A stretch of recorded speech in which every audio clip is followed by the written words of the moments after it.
À 83 ans, Béatrice pensait faire une bonne affaire. L'an dernier, elle découvre ce site qui se présente comme celui d'une banque. Il lui propose d'ouvrir un livret d'épargne à des taux très attractifs.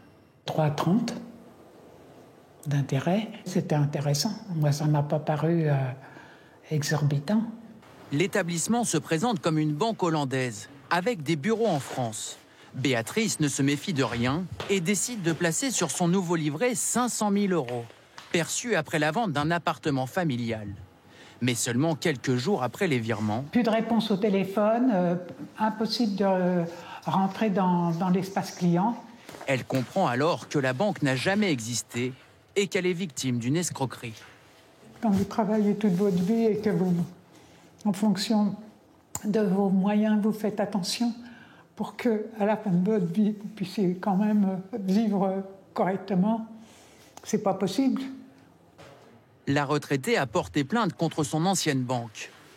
Elle lui reproche d'avoir autorisé le virement vers le site frauduleux sans vérifier son authenticité.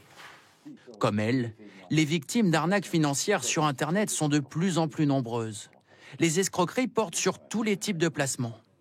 Les arnaques les plus courantes qu'on peut rencontrer concernent ce qui est par exemple de la gestion immobilière, le vin, ça a beaucoup de succès, c'est les containers, ça va être les chambres d'EHPAD.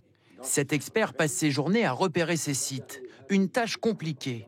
De la page Internet au service après-vente, tout laisse penser à de vrais professionnels. C'est très bien fait. Vous tombez sur une personne qui est spécialiste et qui est capable de vous parler des heures durant du produit qu'il a à vendre.